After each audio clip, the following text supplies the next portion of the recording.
젠더링 뉴 노멀을 준비한 경희대학교 비교문화연구소의 손희정이라고 합니다. 이렇게 도래할 유토피아들이라고 하는 뭐라 그럴까 지금 여기 현재에 있는 문제들을 함께 고민하고 더 나은 미래를 상상하기 위한 어떤 노력의 작은 한 걸음에 함께 해줘서 너무 감사드리고요. 뭐 결말을 언제나 낼 수 있는 건 아니지만 좋은 질문들을 던지고 그다음 스텝을 밟을 수 있는 이런 자리로서 오늘 우리가 함께 좀 많은 이야기를 나눌 수 있었으면 좋겠다라는 생각을 했습니다. 그래서 와주신 분들 너무 감사드리고요. 저는 오늘 김지은 선생님과 함께 젠더링 뉴 노멀이라는 이야기를 하려고 하는데요. 간단하게 말씀드리자면 장기 20세기가 끝나고 진정한 21세기가 시작된다고 이야기되었던 2010년대 중후반 이후로 새로운 시대를 위한 새로운 표준, 즉 뉴노멀에 대한 논의가 확장되어 왔는데 그 논의에 왜 그리고 어떻게 젠더라는 분석적 도구를 개입시킬 것인가에 대한 이야기를 좀 드리려고 합니다. 사실 젠더 연구자들과 페미니스트들 사이에서는 계속 이야기해온 것이기도 하지만 더 다양한 자리에서 더 많이 논의되어야 한다. 우리가 아직 충분히 이야기하지 못했다라는 생각을 하면서 김지은 선생님과 함께 준비하게 되었습니다. 그래서 이제 첫 번째 이야기로 들어가 보자면 코로나 팬데믹이 펼쳐지고 전혀 모르던 질병을 만나고 미지의 세계가 열렸다고들 하지만 한편으로는 이미 우리가 알고 있었던 사실들을 재확인하는 시간이었다고 생각합니다. 가장 잘 알고 있었던 사실, 그러나 제대로 알려고 하지 않았고 오히려 외면하고자 했던 사실은 재난이 공평하게 닥쳐오지 않는다는 것. 그래서 사회적으로 뭐랄까 이런 재난과 질병이라고 하는 건 사회의 가장 약한 고리부터 부수기 시작한다는 점을 다시 확인을 했었던 것 같고요. 이걸 어떻게 제대로 다시 볼 것인가 하는 것이 이제 우리 앞에 남겨져 있는 과제이기도 하겠습니다. 그런데 이런 식의 이제 팬데믹을 비판할 때 어떻게 해서 이런 팬데믹이 초래하게 되었는가라는 걸 이야기할 때 가장 중심이 되는 건 역시 근대적 휴머니즘에 대한 비판일 텐데요. 그 휴머니즘 비판이라고 하는 건 첫 번째로는 뭐 너무 당연하게 어떻게 탈인간 중심주의를 얘기할 것인가 일 테고 그다음 또 하나는 그 휴머니즘이라고 하는 것에서 지금까지 누가 인간의 얼굴로 상상되었는가일 것 같습니다. 그리고 생각을 해보면 그 인간의 얼굴에서 배제되어 온 존재들이 말하자면 사회의 약한 고리를 이루고 있었던 것 아닌가라고 하는 걸 뭐 청도 대남병원 사건이라든지 이태원 확진이라든지 혹은 신천지에서의 청년 여성들의 어떤 삶이라든지 이런 것들을 두루두루 우리가 이야기를 하면서 훨씬 더 잘 확인을 할 수 있었던 것 같고요. 그래서 이 약한 고리를 어떻게 단단하게 할 것인가라고 하는 논의에서 코먼즈라고 하는 것, 요즘에 또 번역 안 하고 코먼즈로 그냥 하더라고요. 그래서 공통적인 것 그리고 공동체의 중요성이 부상할 것 같습니다. 그래서 오늘 포럼에서 우리가 공유하고 있는 문제의식도 아마 이 부분일 것 같고요. 근데 저희는 이 발표를 준비하면서 공동체를 논의하기 위해서는 말하자면 줌인과 줌아웃의 기회가 좀 필요하다라는 생각을 했습니다. 코로나 상황에서 보자면 사스코브2라고 하는 바이러스에서부터 시작해서 바이러스가 침투한 신체, 그 신체와 바이러스가 맺는 관계, 신체의 조건이 형성되는 사회적 맥락, 신체가 속해 있는 집단, 집단과 지역이 맺는 관계, 지역과 국가, 국가와 대륙, 대륙과 글로벌이라고 하는 어떤 스케일에 이르기까지 극도의 줌인과 극도의 줌아웃을 통해서 촘촘하게 신체와 공동체와 시스템에 있는 관계를 살펴보지 않는다면 전체라고 하는 문제의식 안에서 개별 신체들이 희생당하거나 착취당하는 문제들이 계속 발생한다. 예를 들면 K방역의 성공 요인을 분석할 때에도 그 성공을 위해서 사실 어떤 신체가 최대치로 움직여야 했는가 라고 하는 걸 세밀하게 살펴보지 않은 상태에서 성공만을 이야기한다면 계속해서 약한 고리들은 부서진다. 이런 생각을 좀 했고요. 그랬을 때에 중요한 건 부분이 전체를 이룬다라는 상상력이라기보다는 부분들이 어떤 관계를 맺고 있는가 그 관계를 봐야 된다. 관계성을 다시 화두로 가지고 와야 된다는 고민을 좀 했습니다. 쉽게 말하자면 사스코브2가 총합이 되어서 신체가 되는 게 아닌 거잖아요. 마찬가지로 개별의 신체가 총합이 이루어서 전체를 이루는 게 아니고 개별 신체와 전체라고 하는 상상력이 맺는 관계라고 하는 건 사실 바이러스와 신체가 맺는 관계일 수도 있는 거죠. 공생과 공존의 관계가 될 수도 있고 파괴의 관계가 될 수도 있는 이런 상상력들이 좀 필요하다라는 생각이 들고요. 그러자면 예컨대 리바이던의 상상력이라고 하는 걸 걷어내고 어떻게 우리가 전체와 부분의 관계들에 대해서 이야기할 것인가, 부분들이 맺는 관계들을 볼 것인가 이런 문제가 있겠습니다. 이런 고민을 하면서 저희가 이제 발견한 것은 젠더 관점이 결여되면 공동체에 대한 논의가 아주 피상적이 되거나 아니면 제대로 이루어지지 않는다는 점이었습니다. 근데 왜 그런가 생각을 해보면 가부장제 사회에서 공동체라고 하는 건 성적 관계와 성적 계약을 바탕으로 구성이 되고 그 관계와 계약의 성격에 따라서 성별 분업이 만들어집니다. 가부장제는 그런 성격을 결정짓는 젠더 시스템의 일종이라는 걸 받아들이는 게 필요할 텐데요. 일종이라는 건 무슨 말이냐면 가부장제가 우리에게 주어진 유일하게 운명적인 성적 시스템, 젠더 시스템이 아니라 되게 우발적이고 우연하게 등장하게 된 것으로서 다른 성적 체계, 젠더 시스템을 상상할 수 있다라는 것이 이제 되게 중요한 부분이겠습니다.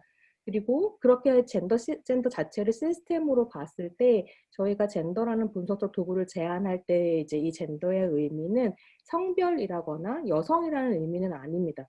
한국 사회에서 예컨대 젠더 폭력 이꼴 여성 폭력이라던가 젠더 문제 이꼴 여성 문제 이렇게 단편화돼서 이야기할 때 젠더가 그냥 여성으로 치환돼 버리는 부분들이 있는데 사실 젠더라고 하는 것은 그런 식의 권리 영역이나 정체성의 일부가 아니라 관계가 형성되는 시스템으로서 부정의와 불평등의 구조를 다루는 도구로서 살펴봐야 된다라고 하는 게 이제 저희들의 기본적인 문제의식이고요. 시간이 없으니까 왜 컨테이전 이미지가 떴는지는 발표문을 참고해 보시면 좋을 텐데 사실 이제 컨테이전 같은 경우에는 세계화와 분업의 문제, 그래서 1세계가 어떻게 3세계를 착취하는가, 그리고 그 안에서 어떻게 먹거리를 생산하는 방식이 지금의 코로나 팬데믹을 초래했는 걸 너무 잘 보여주는 작품이라서 일단 기본으로 깔아봤고요.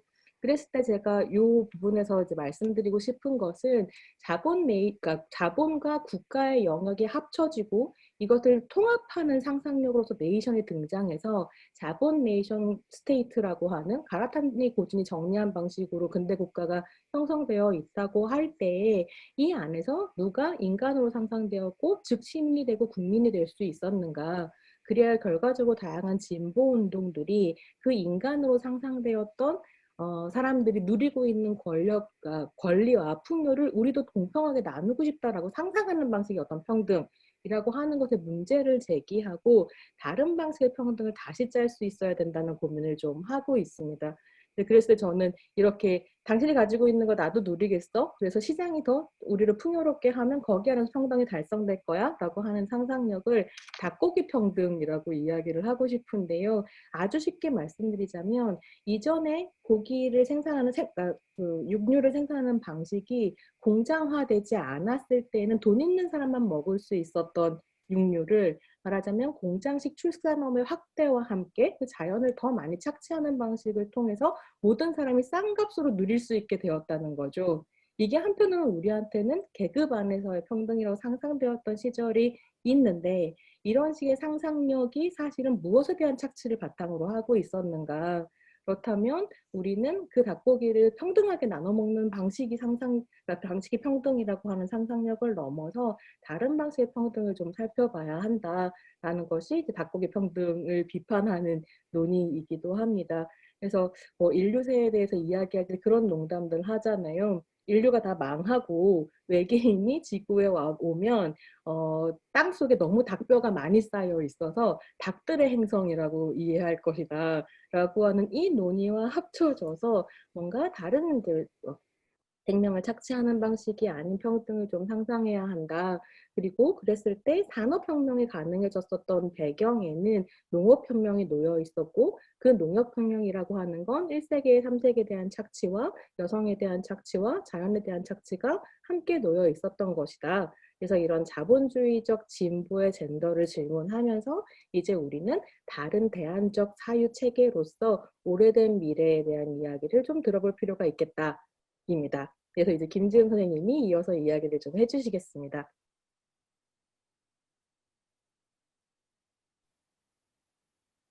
제가 이제 화면을 공유를 하려고 하는데요. 손희 선생님이 화면 공유 중지를 눌러주셔야 제가 네, 화면을. 공유 중지. 네.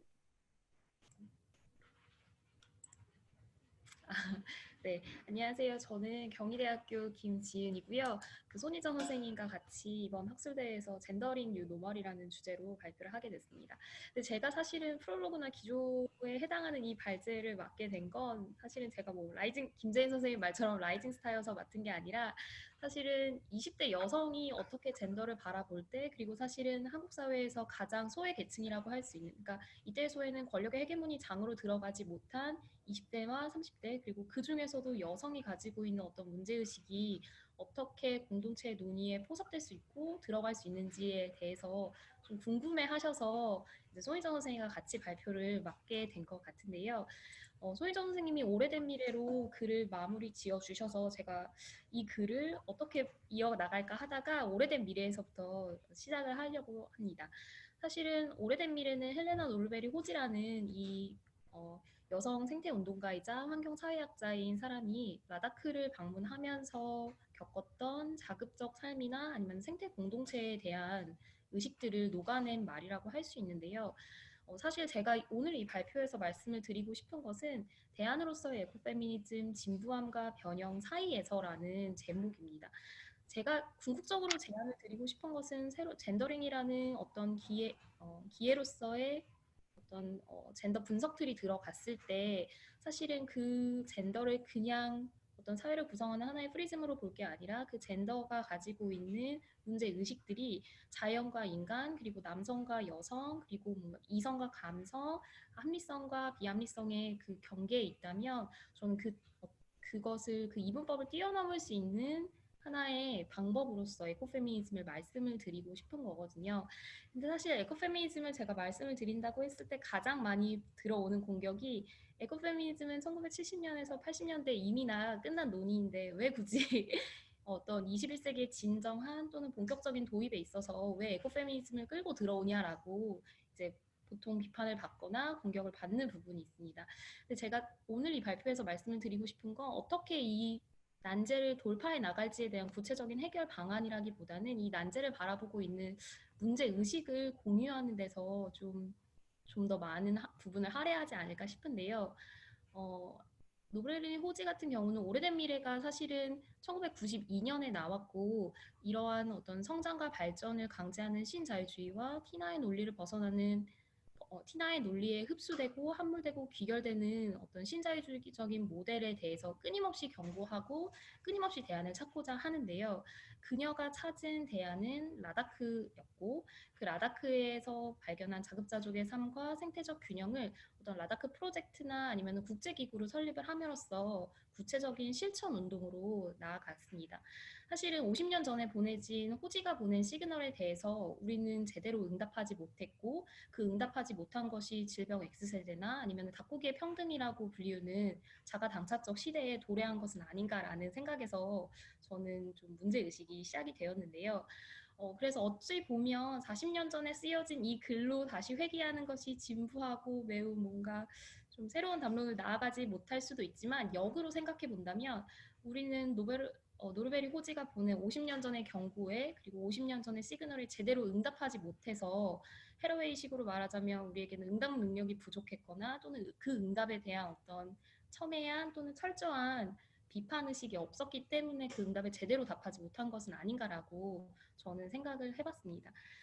그래서 그러한 응답으로 나아갈 때 하나의 프리즘으로 하나의 그리고 비판적 분석적 틀거리로서 제가 살펴보고 싶은 건 에코페미니즘인데요. 에코페미니즘은 사실 이론이기도 하지만 대안적 가치이기도 하고 대안적 상상력이기도 하고 좀 더 구체적으로는 실천 운동으로 보는 게 맞는 것 같습니다.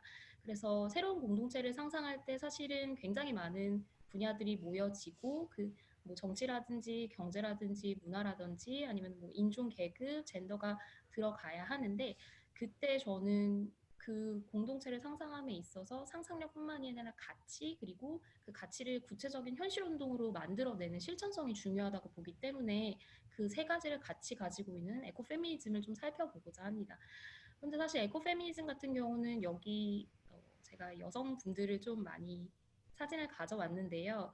사실은 에코페미니즘은 프랑스아즈 도브느가 만들었던 개념이자 이론인데 이후에도 뭐 그리핀이나 마리아미츠나 반타나시바에 의해서 사회생태주의, 사회생태 에코페미니즘으로 많이 이제 변형이 되고 변주가 되면서 많은 이론적, 담론적 층위를 만들어 나왔는데요.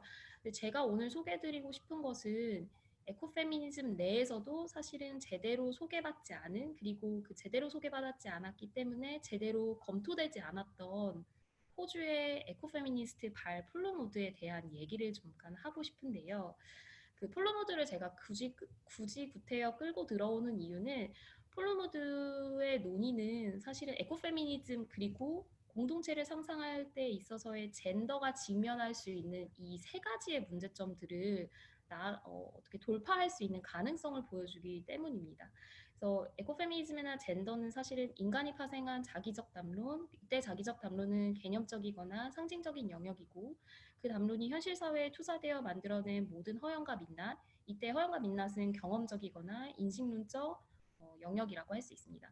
근데 에코페미니즘 내에서도 발 플로모드의 어떤 비판적 에코페미니스트의 개념은 이 세 가지 영역을 모두 다 아우를 수 있기 때문에 그 부분을 이제 저는 대안적 가치로 보고 싶고 21세기에 새롭게 검토해야 하는 사상으로 좀 제시를 드리고 싶습니다. 이 여성분이 발 플루무드인데요. 사실은 발 플루무드는 국내에는 많이 소개가 되지는 않았어요. 그래서 호주 생태학자이자 여성 사회 환경 운동가이고요. 이 여성 같은 경우는 호주에서 생태 운동을 하면서 원주민들과 직접 살아보기도 했는데 지금 제가 시간이 없어서 길게는 말씀 못 드리지만 비판적 에코페미니즘이라고 불리우는 발프로무드의 사상은 사실은 사회생태주의와 심층생태주의를 넘어설 수 있는 어떤 그 가능성을 제공을 합니다. 많은 분들이 아마 아실 텐데요. 사회생태주의는 머레이 북친이 창시한 어, 사상이고 심층생태주의는 안네스라는 학자가 만든 사상입니다. 그런데 사실은 에코페미니즘이 가장 많이 공격을 받았던 부분은 사회생태주의와 심층생태주의가 가지고 있었던 어떤 인간 종중심주의거나 또는 남성 중심주의적인 사고에서 그 이양대립적 순환적 노법 안에 빠져 있기 때문에 거기서 더 극단으로 나아갈 수 없다. 그렇기 때문에 그 안에서 어떤 여성에 대한 본질론과 아니면은 생물학적 성을 자연과 친연성의 관계로 설명하기 때문에 결국에는 본질주의자로 빠진다라는 비판이 있어서 에코페미니즘이 이제는 사실 한 시대가 갔다 구식적인 사고이다라는 비판을 많이 받았었는데요. 발폴로모드의 사상은 사실 이러한 생물학적 본질론주의를 넘어설 수 있는 가능성을 내포하고 있는 사상입니다. 그래서 발폴로모드는 사실은 뭐 의지적 관점, 의지적 상호 관계성, 동반자 모델을 제시를 하고 있는데 여기에 대한 서술은 제가 프로시딩지에 조금 간략하게 남겨 있어서 시간상 그 부분으로 대체하는 것으로 하고요. 제가 에코페미니즘을 얘기를 드리고 싶은 것은 사실 이것입니다. 노르베리 호지가 보냈던 40년 전의 경고와 시그널에 제대로 응답하지 못했던 우리의 부족한 응답 능력은 어찌 보면 20세기에도 21세기에도 여전히 유효하고 여전히 충분히 논의되어지 않았기 때문에 우리가 계속해서 에코페미니즘이나 아니면 젠더의 문제론으로 돌아가야 하는 것은 아닌지에 대한 문제이고요. 그래서 앞서서 손희정 선생님이 관계가 형성되는 양상들을 살펴보고 그 관계가 형성되는 양상들 속에서 여성이 어떻게 상상되는지를 살펴보아야 된다고 말씀을 하셨는데 결국 이렇게 새로운 공동체를 상상할 때 어떤 우리 인간의 근대적 사회의 기저를 이루고 있는 자본주의나 가부장제, 특히 제1세계와 제3세계의 논의에 있어서 그 민낯을 그 아래 기저를 깔고 있는 민낯의 관계를 조명하는 젠더와 에코페미니즘을 경유하지 않는다면 새로운 공동체의 구성은 굉장히 피상적이고 추상적이고 그리하여 여전히 충분하지 않은 논의로 전개될 수 있다라는 문제의식에서 저는 에코페미니즘을 다시 소환하고자 하는 거고요. 사실은 에코페미니즘이 얘기하지 못하는 어떤 기술적인 문제라든지 디지털의 물질성의 문제가 있어요. 그래서 이 부분에 대한 설명은 손희정 선생님께 다시 넘기는 것으로 하고 제 발표를 여기서 마치겠습니다. 네, 김지현 선생님 그냥 그 다음 페이지 넘겨주시면 마무리하겠습니다. 저에게 주어진 시간을 딱 맞춰 쓰긴 했는데 2분만 더 쓰려고 하는데요. 사실 이제 논의를 하면서 왜 다시 또 에코페미니즘이냐, 우리에게는 에코페미니즘 이미 끌어안고 그 다음에 논의들을 하고 있는 비판적 포스트 휴머니즘이라고 하는 또 다른 철학의 어떤 지평이 있지 않는가라고 하는 질문들을 대면할 때에 제가 김진우 선생님과 이야기를 나누면서 감각한 건 무엇이냐면 세대가 느끼는 기후 위기와 코로나 팬데믹의 위기라고 하는 것이 완전히 다르다. 그래서 사실 40대 이상의 연구자들이 포스트 휴머니즘을 이야기할 때에 사실 20, 30대 진짜 이 뜨거운 지구를 살아내야 하는 사람들, 그리고 그래서 쉽게 표현하는 것으로 기성세대가 산 똥을 치우면서 살아야 되는 사람들에게는 생태를 다시 이야기하는 게 너무 중요한 문제다. 그랬을 때에 우리가 너무 포스트 휴먼이나 디지털에 대해서 이야기를 하면서 놓치고 있는 것이 사실은 아주 오래되고 계속 반복되어 온 착취를 디지털이 그저 새롭게 착취하고 있을 때, 그러니까 착취의 방법만 바꾸고 있을 때 디지털 논의를 함으로써 사실 이 낡았지만 미래라고 할 수 있는 이 문제들을 충분히 다루지 못하고 있는 것은 아닌가. 그래서 다시 물질, 자연, 신체의 문제를 테크놀로지 이전에 놓고 좀 봐야 된다라는 고민들을 했었던 것 같고요.